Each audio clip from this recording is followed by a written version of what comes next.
Hey guys, 안녕하세요. For today's lesson, we're going to build upon what we learned in the previous lesson where I taught you guys how to introduce yourself and say hello in Korean. So the next thing that many people would wonder about you if they're meeting you for the first time is, where are you from?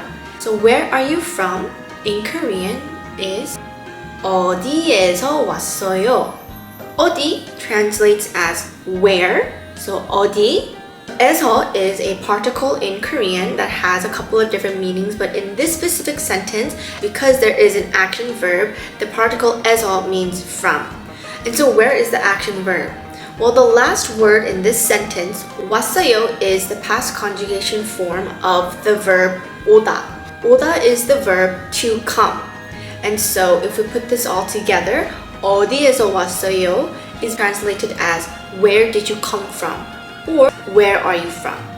So if somebody asks you where are you from in Korean, which is 어디에서 왔어요, then the way that you respond is 저는 country에서 왔어요. So we learned in the previous lesson, 저는 means I, and we just learned that 에서 왔어요 basically means from. And then now all we have to do is put in the country that we're from.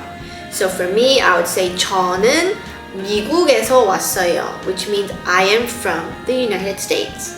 Now if I'm from the Philippines, I would say 저는 필리핀에서 왔어요. So that is how you tell someone where you're from. So another thing you could ask someone that you meet for the first time is, what do you do? How do you say that? So the way that you would ask someone what they do or what type of work they do is 무슨 일 해요?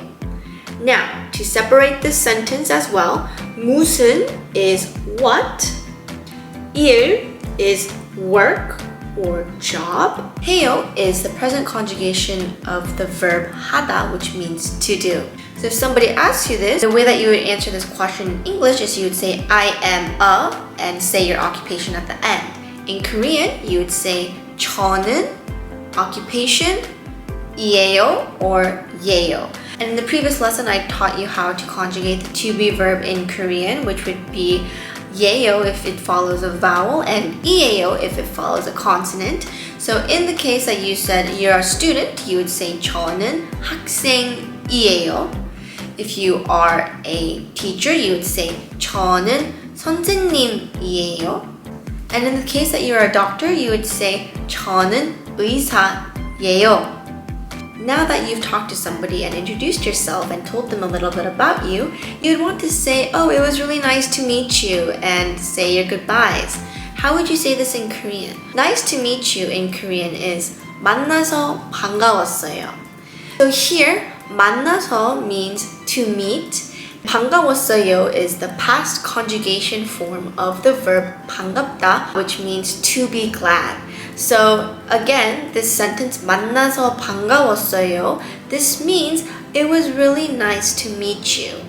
And finally, now that you've said it was really nice to meet you, you want to say goodbye. So in Korean, in the informal setting, you can say 안녕, and that means hello and goodbye. So you can say 안녕 to your friend to say hey, or you can say 안녕, which means goodbye. But because we are learning the formal form, I want to teach you guys how to say goodbye in the formal way. There's two different ways you can say goodbye. One is 안녕히 가세요, and the second one is 안녕히 계세요. So these are basically the same word, except the fourth syllable is said differently. So here is 안녕히 가세요, and here is 안녕히 계세요. So 안녕히 가세요 and 안녕히 계세요 basically mean goodbye. But in the literal translation, 안녕히 가세요 means go in peace, and 안녕히 계세요 means stay in peace. When you are the one that is staying in the place and the person you talk to is leaving, then you would say 안녕히 가세요, go in peace. Now, if you are the one leaving and the person you talk to is staying, then you would say 안녕히 계세요, stay in peace. So 가 is kind of similar to go, and 개 is kind of similar to stay. So that is how I remember it. So 안녕히 가세요 is for the person leaving, and 안녕히 계세요 is for the person staying. So that was it for today's lesson, and I hope it was very helpful. I'll see you guys in the next one. Bye! 안녕!